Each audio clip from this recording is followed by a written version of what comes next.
হয় না, আর পরিবারও তোমাকে বুঝতে পারছে না। কিছু প্রিয়জন ছিল, তারা এখন তোমাকে পিছনে ফিরে গেছে। প্রশ্ন ওঠে, তাহলে এখন কি করা উচিত? জীবনে ভালো সময় আসবে না কি শুধু খারাপ সময়ই চলতে থাকবে? তুমিও অনেক চিন্তিত, তোমার মনের মধ্যেও নিজের ভবিষ্যৎ নিয়ে অনেক উদ্বেগ আছে। তাই বন্ধুরা, চিন্তা করো না, আজ আমি তোমার মনের সব জটিলতা দূর করে দেব। আমার এই ভবিষ্যৎবাণী তোমাকে শান্তি আর স্বস্তি দেবে। তবে এক কথা মেনে নাও, এই ভিডিওটা শেষ পর্যন্ত দেখো, আর বালাজি মহারাজের প্রকৃত ভক্তরা এক্ষুনি ভিডিওটা লাইক দিয়ে কমেন্ট বক্সে লিখবে জয় বাগেশ্বর বালাজি। তাহলে তাদের প্রার্থনাও মেনে নেওয়া হবে, তাদের মনোকামনাও পূরণ হবে। তোমার সবচেয়ে বড় প্রশ্ন হলো, জীবনে এত দুঃখ, এত আর্থিক সমস্যা আর পারিবারিক ঝামেলা কেন সব সময় থাকে? আমি বলি, যখনই মহাকাশে গ্রহগুলো তাদের রাশি বদলায়, তোমার কুণ্ডলিতে শনির শক্তি বেশ আছে, কিন্তু রাহু কিছুটা দুর্বল দেখাচ্ছে। শুক্র তোমাকে সাহায্য করছেই, কিন্তু চন্দ্র গ্রহের অবস্থা তোমার জন্য একটু দুর্বল মনে হচ্ছে। আর এই 4টা বড় গ্রহের পরিবর্তন তোমার জীবনে বড় ধরনের ঝাঁকুনি আনবে। একটাই কথা মন দিয়ে শুনে রাখো, এমন কিছু সম্পর্ক আছে যেগুলোতে তুমি চোখ বন্ধ করে বিশ্বাস করো যে এরা আমাকে কখনো ঠকাবে না, এরা সবসময় আমার সাথে থাকবে। গ্রহগুলোর এই বিধ্বংসী পরিবর্তন তোমাকে সেই সম্পর্কগুলো থেকেও দূরে ঠেলে দিতে পারে। একটা কথা মাথায় রাখো, কখনো আমাদের গ্রহ গঠন খারাপ হয়, আবার কখনো ভালো হয়। এজন্য ফলাফল কখনো খারাপ হয়, আবার কখনো কাজ মুহূর্তের মধ্যে হয়ে যায়। এখন যে সময় চলছে সেটা সাবধান হবার সময়, সতর্ক থাকার সময়, কারণ আগামী 10 দিন কঠিন পরীক্ষার দিন হবে। তাই আমার কথা ভালো করে শুনো, এক এক করে আমি তোমাকে সব কিছু বলবো, আর এর মধ্যে তোমার জন্য কি কি সুখ আসবে, জীবনে যা আসবে তার খবরও আমি তোমাকে দেব। আজকের এই ভিডিও তোমার জন্য কুবেরের সেই খজানার মতো হবে, যেটা শেষ পর্যন্ত দেখলে তোমার কাছে সব কিছু চলে আসবে।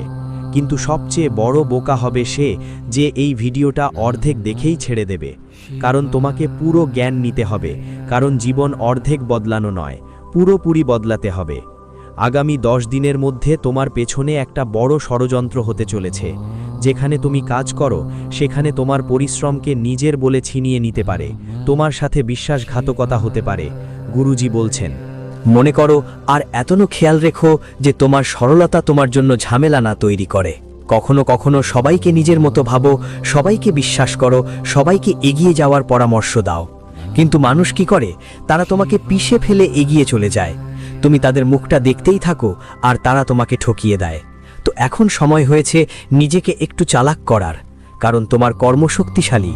তুমি কখনো কারো মন দুখাওনি, কখনো কারো কষ্ট দাওনি, সব সময় সবাইকে সঙ্গে নিয়ে চলেছ আর সবার মঙ্গল কামনা করো। তুমি ভগবানকে বিশ্বাস করো, মানে তোমার কর্ম ভালো। আর যদি কর্মই প্রধান হয়, তাহলে শনিদেব তোমার সঙ্গে আছেন, মানে তোমার শত্রুরা মুখ থুবড়ে পড়বে। এমন কিছু লোক আছে যারা তোমার সম্পর্কে খারাপ ভাবছে, এমন কিছু লোক আছে যারা তোমার উপর তন্ত্রমন্ত্র কাজ করছে, তাদের কড়া জবাব মিলবে। তুমি চিন্তা করো না, কারণ শনিদেব তোমার কুণ্ডলিতে শক্তিশালী অবস্থায় আছেন। তোমার ভালো কর্ম তোমার জন্য প্রতিটি খারাপ পরিস্থিতিকেই ভালো করার কাজ করবে, যেমন তুমি জীবনেই আগাতে থাকবে।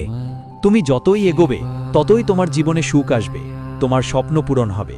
কিন্তু কর্মের এই খেলা যদি ভেঙে যায়, ভাবো রাস্তায় যদি কোনো দরিদ্র মানুষ তোমাকে দেখায়, তাহলে তার ওপর হাসার ভুল করো না, এটা শনিদেবকে একদমই পছন্দ নয়। ধরো কোনো মহিলা রাস্তা দিয়ে যাচ্ছিল, তাকে ভুল চোখে দেখার ভুল করো না, এটা শনিদেবকে একদমই পছন্দ নয়। সাথে সাথে সততার পরিচয় দাও। যদি কেউ ভুল করে তোমাকে বেশি টাকা দেয়, তাহলে সেই টাকা পকেটে রেখে না দিয়ে সততার সঙ্গে দোকানদারকে ফেরত দাও। শনিদেব খুশি হবেন, তোমার কাজের ফল তুমি পাবে, আর সব শত্রু পথ থেকে সরে যাবে। তুমি তোমার পথের সব কাটা সরিয়ে এক বড় মুকামে পৌঁছাবে। কিন্তু কিছু চ্যালেঞ্জ তোমার জীবনে অবশ্যই আসবে, কারণ রাহু তোমার কুণ্ডলিতে দুর্বল দেখাচ্ছে।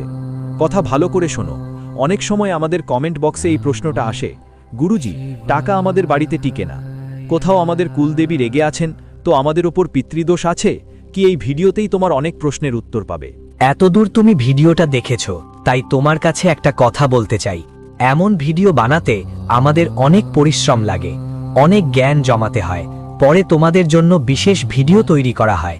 এর বদলে সবাই একটা লাইক তো ভিডিওটাকে দিতে পারে। আর তুমি তো গুরুজিকে নিজের মতো মানোই, তাই এই ভিডিওটা শেষ পর্যন্ত অবশ্যই দেখো, কারণ এই ভিডিও আজ তোমার মনের সব জটিলতা দূর করে দেবে। যে শান্তি তুমি পেতে চাও, যে প্রশ্নের উত্তর খুঁজছো, তা তোমাকে এই ভিডিওতেই মিলবে। কিন্তু আধা আধুরি ভিডিওটা মাঝে মধ্যে বন্ধ করো না, কারণ গুরুজি 3টে বড় ভবিষ্যৎবাণী করেছেন। এই ভবিষ্যৎবাণী শুনলে তোমার ভবিষ্যতে কি করণীয় তা বুঝে যাবে, আর তোমার সব পাপও মিটে যাবে। প্রথম ভবিষ্যৎবাণী হলো, তুমি যে কাজ করবে তাতে সফলতা পাবে, কিন্তু একদম খেয়াল রাখো, সকালে উঠে প্রথম কাজ হিসেবে তোমার 2 হাতের তালু মিলিয়ে একটা মন্ত্র পাঠ করতে হবে। সেই মন্ত্র হলো, করাগে বাতসে লক্ষ্মী, কর মধ্য সরস্বতী, কর মূলে তু গোবিন্দ, প্রভাত কর। দর্শনামের মানে হচ্ছে আমাদের হাতের তালুর প্রথম অংশে মা লক্ষ্মী, মাঝখানে মা সরস্বতী আর মূল অংশে ভগবান গোবিন্দ বাস করেন। আমি সকালে উঠে প্রথমেই ওদের নমস্কার করি, এভাবে আমার দিনটা ভালোভাবে শুরু করি। তোমারও দিন শুরু করতে হবে এভাবেই। আর যার প্রথম মুখ তোমার সামনে আসে, সে মানুষটা ধর্মপ্রাণ হতে হবে, ভালো চিন্তার মানুষ হতে হবে। সকালে অনেকেই ঘরে ঝগড়া করে, যারা কথা বলার ধরন ঠিক থাকে না, যারা সবাইকে নিয়ে কুৎসা করে। এমন নয়, তুমি এমন কারো মুখ সকাল সকালে উঠেই দেখতে পারো না, না হলে তোমার সমস্যা আরও বেড়ে যাবে। তোমাকে এমন কারো মুখ দেখতে হবে যিনি সকালে উঠে পূজা করেন, মন্দির যান, সবাইকে সেবা করেন, সবার জন্য ভালো কথা বলেন, সবার জন্য ভালো ভাবেন। সেই মানুষটা তোমার ভাগ্যের দরজা খুলে দেবে। এই কথা মাথায় রেখে চলো, না হলে তোমার কুণ্ডলিতে গ্রহ নষ্ট হতে পারে আর আরও খারাপ ফলাফল আসতে পারে। এই কথাটা মনে রাখো, কারণ প্রতিটি মানুষের একটা শক্তি থাকে। ভালো মানুষ ইতিবাচক শক্তি রাখে, তাই সে অন্যদেরও ইতিবাচক শক্তি দেয়। কিন্তু যে মানুষটা খারাপ, তার মধ্যে নেতিবাচক শক্তি থাকে, আর সে অন্যদেরকেও একই শক্তি দেয়। তাই আগামী 10 দিনে এমন মানুষ থেকে দূরে থাকো, গুরুজি ভবিষ্যৎবাণী করছেন, না হলে খুব খারাপ হতে পারে। আরেকটা কথা মাথায় গেঁথে রাখো, পয়সার ব্যাপারে ভুলেও কোনো নিজের ওপর ভরসা করো না। কখনো কখনো এমন ঘটনা ঘটে, আমরা কিছু কিনি, কিছু বিক্রি করি, আর তখন সামনে যদি কেউ নিজেরও হয়ে যায়, তাহলে কোনো এগ্রিমেন্ট ছাড়া, কোনো লিখিত কথাবার্তা ছাড়া সে কেবল ওর ওপর ভরসা করে ডিল ফাইনাল করে ফেলা মানেই বড় ক্ষতির নিশ্চয়তা হতে পারে। তাই খুব সতর্ক থেকো এই পদক্ষেপ নিতে, কারণ কেউ যতই নিজের কেন না হোক, টাকা পয়সার ব্যাপারে ভালো ভালো মানুষও নিজেদের রং বদলে ফেলে। একটু নিজের পরিশ্রমের টাকাটা মাথায় রেখে সম্পর্কের নকল খেলায় পা দেবেন না। নিজের লাভের কথা ভাবো, আর যতটা সম্ভব নিরাপদে কাজ করো, কারণ গুরুজির আরেকটা ভবিষ্যৎবাণী বলছে, টাকার ব্যাপারে তোমার সঙ্গে ঠকানো হতে পারে, আর তুমি যদি সাবধান না হও তাহলে তোমার খুব খারাপ ফল ভোগ করতে হতে পারে। এমনকি তোমার নিজের টাকা তোমার হাত থেকে ছিনিয়ে নেওয়া যেতে পারে। তৃতীয় কথা যা গুরুজি তোমাকে বলতে চান, সেটা হলো পুলিশ স্টেশনে যেতে হতে পারে, এবং একটা ভুল মেয়ের ওপর আস্থা রাখাটা তোমার জন্য দুঃখ আর যন্ত্রণার পাঠ হয়ে দাঁড়াতে পারে। কখনো কখনো তুমি কারো ওপর শুধু তাই বিশ্বাস করে ফেলো যে ওর স্বভাব আমার ভালো লেগেছে, ওর কথা বলার ধরন আমার ভালো লেগেছে, আমি তো ওর কথার প্রেমিক হয়ে পড়েছি। কিন্তু কে কোন উদ্দেশ্যে তোমার সঙ্গে যুক্ত সেটা তুমি জানোই না। তাই খুব সহজে কারো ওপর বিশ্বাস করো না, কারণ তোমার কুণ্ডলিতে চন্দ্র আছে। এখন তোমার অবস্থা দুর্বল, তাই তুমি সহজেই আকর্ষণের ফাঁদে পড়বে। কারো সুন্দরী দেখে মুগ্ধ হয়ে তার জন্য নিজের সবটা উৎসর্গ করতে যাচ্ছ, আর তারপর সে তোমাকে এমন খালি হাতে ফেলে দেবে যে তোমার অনেক বছর পুলিশের স্টেশনে কাটাতে হবে।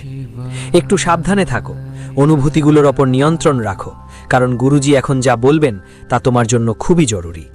এক এক কথা খুব মন দিয়ে শোনো, কারণ কিছু সুখের খবরও থাকবে।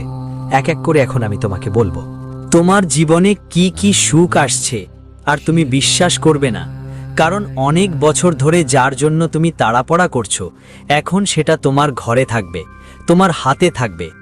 বলে না, ভগবানের বাড়িতে দেরি হয়, অন্ধকার নয়। যদি তুমি এই গৃহ সংরচনার সম্মুখীন হতে পারো, তাহলে তোমার জীবনে বৈভব, সুখ, সম্পদ সব কিছু আসবে। সবচেয়ে প্রথম সুখবর যা তোমার জীবনে করা নাড়ে, সেটা হলো অনেক দিন ধরে তোমার আটকে থাকা কাজ। ধরো কারো মামলা আটকে ছিল, তারা জিততে পারছিল না, অথবা টাকা সংক্রান্ত কারো বেতন আটকে ছিল। এই ব্যবসায় একটা অর্ডার আসার কথা ছিল, কিন্তু আসতে আসতে থেমে গিয়েছিল। আর একটা ছাত্র ছিল যিনি খুব ভালো প্রস্তুতি নিয়েও প্রতিবার প্রতিযোগিতার পরীক্ষায় 2 থেকে 5 নম্বর কম পেতেন। এখন তার আটকে থাকা কাজটা হয়ে যেতে চলেছে, কিন্তু তোমাকে একটা উপায় করতে হবে। এই উপায়ের মাধ্যমে তোমরা তোমার আটকে থাকা কাজটা তাড়াতাড়ি শেষ করতে পারবে। তোমার দরজায় সুখবর আসবে আর তোমার ভাগ্য বদলে যাবে। শুধু এই উপায়টা করো, কাজ হওয়া থেকে কেউ থামাতে পারবে না। যেটার জন্য তুমি তাড়াপড়া করছিলে সেটাই হবে। তোমার পায়ের তলায় থাকবে। তোমাকে শুধু 5টা কালো মরিচের দানা নিতে হবে। 5টা কালো মরিচের দানা মুঠোয় নিয়ে তোমাকে বজরঙ্গবলীর স্মরণ করতে হবে, বাগেশ্বর বালাজিরও স্মরণ করতে হবে। নিজের ওপর থেকে সব বিপদ দূর করার জন্য, সব বাধা কাটিয়ে উঠতে, কারো বাজে নজর উঠিয়ে দিতে এবং নিজের উন্নতির জন্য ওই মুঠোয় 5টা কালো মরিচ নিতে হবে। তারপর চুপচাপ কাউকে না বলে এমন কোনো মোড়ে চলে যেতে হবে যেখানে 4টে রাস্তা মিলেছে। এখন চারদিকে এক একটা কালো মরিচ তোমাকে ধীরে ধীরে চুপচাপ দানা ফেলে দিতে হবে। আর যেটা পঞ্চম দানা তোমার হাতে থাকবে সেটা ওপরে ছুঁড়ে আবার নিজের বাড়িতে চলে আসতে হবে। এটাই করতে হবে। এই উপায়টি করলে সব মন্দ শক্তি যা আমাদের সুখকে বাধা দেয় তা শেষ হয়ে যায়। ধরো কেউ তোমার সুখকে আটকে রেখেছে, কেউ তোমার পরিবারে ঝগড়া তৈরি করেছে। এই উপায় করলে সব কিছু শেষ হয়ে যায় আর শত্রুর ষড়যন্ত্র ভেস্তে যায়। আরেকটা ভালো খবর তোমার জীবনে আসতে চলেছে, তোমার পরিবারের সন্তান হবে। যোগের সম্ভাবনা তৈরি হচ্ছে। অনেক বছর ধরে তোমার ঘরে হাসির আওয়াজ শোনা যায়নি, কিন্তু এখন সময় এসেছে। কারণ মানুষের ভাগ্য তাকে কখন কি দেবে আর কখন কি নিয়ে নেবে তা বলা যায় না। কখনো পরিবার খুব খুশি থাকে, কখনো হঠাৎ করে পরিবারের কেউ আলবিদা বলে চলে যায়, আবার কখনো পরিবারের নতুন অতিথির আগমন হয়। জন্ম এবং মৃত্যু এই মৃত্যু লোকের নিয়ম, কিন্তু আমাদের কাজ হলো প্রতিটি পরিস্থিতি বুঝে নেওয়া, জীবনের চ্যালেঞ্জগুলোর মুখোমুখি হওয়া এবং বাগেশ্বর বালাজির উপর বিশ্বাস রেখে প্রতিটি সমস্যার সাহসে মোকাবিলা করা। দ্বিতীয় খুশির খবর হলো তোমার ঘরে শীঘ্রই শিশুর কিলকারি গুঞ্জন উঠতে পারে। সন্তান হওয়ার যোগ তৈরি হচ্ছে। সম্প্রতি পরিবারের কারো বিয়ে হয়েছে, ঘর সংসারে বড় সুখবর আসতে পারে। তৃতীয় খুশির খবর যা বহু বছর তোমার জীবনে ছিল না, সেটা এবার তোমার কাছে আসছে। এমন সময় আসছে যখন তোমার ভাগ্য জাগ্রত হবে। তোমাকে নিজের প্রিয়জনদের সাথেও পাওয়া যাবে। তুমি যেই কাজের হাত ধরবে সেটাই তোমার হয়ে যাবে। কিন্তু একটি জিনিস ভালো করে মনে রাখবে, সকাল ওঠার পর প্রথমে গোসল করতে হবে, তারপর সূর্য দেবতাকে জল অর্পণ করতে হবে। যারা সকালে দেরিতে ওঠেন এবং সূর্য দেবতাকে জলও তো দেন না, তারা ধীরে ধীরে দুর্ভাগ্য তাদের ঘিরে ফেলে। কিন্তু সকালে উঠে প্রথমেই নিজের কাছ থেকে এই নির্দেশটা দাও, একটা তামার লোটে জল ভরো, তাতে একটা ফুল ঢেলে দাও, পারো তো একটু কালো তিলও ঢেলে দাও। তারপর তোমার বাড়ির ছাদে বা যেখানেই পারো সেখানে গিয়ে সূর্য দেবতাকে জল অর্পণ করো। এতে তোমার সূর্য শক্তিশালী হবে। আর সবচেয়ে বড় কথা, সূর্য যদি মজবুত হয় তাহলে তোমার চাঁদও দুর্বল থাকবে না। এর ফলে যারা ছলচাতুরি করবে তারা দূরে সরে যাবে, ঠকাবাজ লোকজন দূরে থাকবে। তোমার জীবনে যাদের নিয়ে ভুল ধারণা ছিল তারা দূরে সরে যাবে। সব কিছু ধীরে ধীরে ঠিক হয়ে যাবে। কিন্তু তোমার অভ্যাসটা কি? আজকাল তো এই জমানা এমন হয়েছে যে রাত 1:30-2-3টায় ঘুমিয়ে পড়া আর সকাল 9টা-10টার দিকে ওঠা। একটু খেয়াল করো, রাতে শান্তি আর কাজের মন ঠিক আছে, কিন্তু রাতে ঘুমানো আর সকালে দেরি করে ওঠা তোমাকে মানসিকভাবে চটচটে করে তুলছে। তোমার কাজকর্ম গণ্ডগোল করছে। একটু নিয়ম করে দেখো, কিছুদিন সকালবেলা তাড়াতাড়ি উঠে সূর্যদেবকে জল চড়াও, তোমার উপকার হবে, টাকা আটকে থাকবে না। আর একটু চেষ্টা করো, জীবন মেঝে থেকে ছাদ পর্যন্ত চলে যাবে। গুরুজি তোমাকে গ্যারেন্টি দিচ্ছেন। এখন আমি তোমার সবচেয়ে বড় প্রশ্নের উত্তর দিতে চাই। আমাদের কুলদেবী কি আমাদের থেকে রুষ্ট হয়ে গেছে? আমাদের কুলদেবী কি আমাদের প্রতি ক্রুদ্ধ? কখনো কখনো আমাদের জীবনে হঠাৎ অনেক বিপদ এসে পড়ে, অনেক জটিলতা আসে। আমরা যখন কোনো জ্যোতিষী বা বাবার কাছে এই সমস্যার সমাধানের জন্য যাই, তারা একটাই কথা বলেন, তোমার উপর পিতৃদোষ আছে, তোমার কুলদেবী তোমার থেকে রুষ্ট, তোমার দেবতাদের কৃপা তোমার ওপর নেই। আর যখন আমাদের বাড়ির লোকেরা এই কথাগুলো শোনে তখন আরও বেশি ভয় পেয়ে যায় আর চিন্তায় পড়ে যায়। তোমার জীবনে কি এমন কিছু আছে? যদি তুমি সেটা জানতে চাও তবে আমাদের একটা কথা খুব মনোযোগ দিয়ে শোনো। যদি তোমার জীবনে পিতৃদোষ থাকে তাহলে সবচেয়ে প্রথম বিষয় হলো তোমার বাড়িতে বারবার অকাল মৃত্যু ঘটে, সন্তানের জন্মে সমস্যা হয়, বিয়ে দেরি হয়। কারো কারণ ছাড়াই ভয় লাগে। স্বপ্নে পূর্বপুরুষেরা দেখা দেয় এবং বাড়িতে একটা নেতিবাচক পরিবেশ তুমি অনুভব করো। যদি এমন কিছু থাকে তখনই তোমার ওপর পিতৃদোষ আছে এবং তুমি সেটা টের পাচ্ছ যে হ্যাঁ আমার মনে হচ্ছে তাই, তাহলে তোমাকে প্রতিদিন পিপল গাছের কাছে জল অর্পণ করতে হবে। পিতৃদেবতার নাম নিয়ে এটা করলে ধীরে ধীরে তোমার পিতৃদোষ কাটিয়ে উঠবে, পিতৃ শান্তি হবে। আর যতটা সম্ভব দরিদ্রদের সাহায্য করো, ততটাই তোমার পিতৃ তোমার প্রতি খুশি থাকবেন। এখন কিছু মানুষের প্রশ্ন ছিল, আমাদের কুলদেবী কি আমাদের থেকে রুষ্ট? সেটা নিয়েও তোমাকে ভালো করে বুঝতে হবে।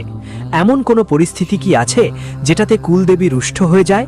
তার কি কোনো লক্ষণ থাকে? প্রথমেই বলতে হবে, আমরা মাঝে মাঝে আমাদের কাজকর্মে এত ব্যস্ত হয়ে পড়ি যে তাদের প্রতি মনোযোগ দিতে পারি না। তারা ভোগ আরতি দেয় না, দীপ জ্বালায় না, এমনকি বাড়িতে মাংস খাওয়া শুরু করে ফেলে, বাড়ির মহিলাদের অবমাননা করে, পুজোর জায়গাটা নোংরা হয়ে যায়। এমন পরিস্থিতিতে কুলদেবী রাগান্বিত হন। আর যখন এমন হয় তখন বাড়িতে অকারণ অনেক বাধা আসে, কাজ করতে করতে ভেঙে যায়, পীড়া পর পীড়া, অসংখ্য সমস্যা আসে। তুমি যদি চাও কুলদেবীর দয়া তোমার উপর সব সময় থাকে, কারণ যেই আমাদের কুলের দেবী তিনিই আমাদের সফলতা পর্যন্ত নিয়ে যেতে পারেন। আর তাদের দয়া যদি তোমার চাই, তাহলে প্রতিদিন সকাল বা সন্ধ্যায় যখন তোমার ইচ্ছে হবে, পরিশুদ্ধ ঘি বা তেলের প্রদীপ তোমার পূজাস্থলে তাদের নামে জ্বালাতে হবে। যদি তোমরা তোমাদের কুলদেবীর নাম জানো, তাহলে 11 বার নাম নিতে হবে। মূর্তি বা ছবি যদি বাড়িতে না থাকে, তাহলে শুধু পূজাস্থলে তাদের নামে প্রদীপ জ্বালালে তোমার কাজ হয়ে যাবে। বিশেষ করে যখন অষ্টমী আসে, নবমী আসে, শুক্রবার আসে, তখন এই কাজ অবশ্যই করতে হবে। এবং চেষ্টা করো যে তুমি আসন্ন সময় শাকাহারে কাটাও, মদ্যপান ও মাংস থেকে দূরে থাকো। কারণ তোমাদের কুলদেবী দেবতা কোথাও বাইরে নেই, তারা তোমার ভিতরে আছে। তোমার শক্তি ওদের কাছ থেকে আসে, তোমার সফলতাও ওদের দ্বারা নির্ধারিত। তুমি সবসময় তাদের সঙ্গে আছো আর তারা সবসময় তোমার সঙ্গে আছে। তাই তুমি যদি নিজের মনে বাজে চিন্তা রাখো, নিজেকে অপবিত্র করো, মাংস বা মদ্যপান করো, তাহলে এই অভ্যেসগুলো তাদের সবচেয়ে বেশি কষ্ট দেয় আর তারা তোমার প্রতি রুষ্ট হয়ে যায়। তাই পরবর্তী 10 দিন প্রতিদিন মনেই এই প্রার্থনা করতে হবে, হে কুলদেবী মা, জানো বা না জানো আমাদের ভুল ও অপরাধগুলো মাফ করে দিও, আমাদের কুলের রক্ষা করো, আর আগামী দিনে আমাদের ধন সম্পদ ধান ধান্য দিয়ে সমৃদ্ধ করো। তোমাকে করতে হবে। আর খুব খেয়াল রাখতে হবে, বাড়ির বড়দের সেবা করতে কখনো কুণ্ঠা বা অসন্তোষ দেখাতে হবে না। আজকের সময়ের বাচ্চারা বড়দের কিছুই বোঝে না, ওদের অবমাননা করে, বাড়ি থেকে বের করে বৃদ্ধাশ্রমে পাঠায়। আর এই ভুলটাই অনেক বড় পৈতৃক দোষ আর কুলদেবী দেবীর রোষের কারণ হয়। সম্ভব হলে যতটা সম্ভব ওদের আশীর্বাদ নাও, ওদের কাছ থেকেই দাও। বড়রা নিজের বাড়ির হোক বা অচেনা কেউ হোক, ওদের সম্মান করা কখনো ছেড়ে দিও না। তোমার জীবন ধীরে ধীরে সঠিক পথে আসবে, মন হালকা হয়ে উঠবে। কমপক্ষে 21 দিনের মধ্যে তোমার বাড়িতে শান্তি ফিরে আসবে। অভিজ্ঞতা নিজে করো, তখন বুঝবে যে আমার সব ক্লেশ আর মনোমালিন্য দূর হয়ে গেছে। তোমার মনে যেই জটিলতা ছিল সেটা শেষ হয়ে যাবে, তোমার হৃদয় শান্ত থাকবে, রাতে ভালো ঘুম আসবে আর সব বাধা দূর হবে, টাকাও আসতে শুরু করবে। তখন বুঝতে পারবে হয়তো আমার ওপর পিতৃপক্ষের দয়া আটকে ছিল বা কুলদেবীর জ্ঞান আমার ছিল না, আমি বারবার ভুল করছিলাম, তাই সমস্যাগুলো বাড়ছিল। গুরুজি আজ তোমাকে যা বলেছেন সেগুলো সচেতন বা অচেতনভাবে বলেননি। এই কথাগুলোর শুনতে তোমার ভাগ্যেই লিপিবদ্ধ ছিল, আর আজ তুমি এই ভিডিওটা এখানে পর্যন্ত দেখতে পারছো। তাই এটাও বিধির একটা নিয়ম। এই কথাটা তোড়জোড় করো না, একটু ভালো করে এই কথা শোনো। আজকের ভিডিওতে যা যা শোনা হলো তা তোমার জীবনে একটা বড় পরিবর্তন নিয়ে আসবে। তুমি যদি এই নিয়মগুলো মেনে চলো, উপায় করো, গুরুজির কথা মানো, তাহলে তোমার জীবনও বদলে যাবে এবং তোমার জীবনে সবকিছু ভালো হওয়া শুরু হবে। তুমি এই ভিডিওটা এখানে পর্যন্ত দেখেছো, এখন একটা ভালো লাইক দিয়ে দাও আর কমেন্ট বক্সে লিখো জয় বাগেশ্বর বালাজি। আর চ্যানেলটা সাবস্ক্রাইব করোনি তাহলে দ্রুত সাবস্ক্রাইব করে বেল আইকনটা প্রেস করতে ভুলো না।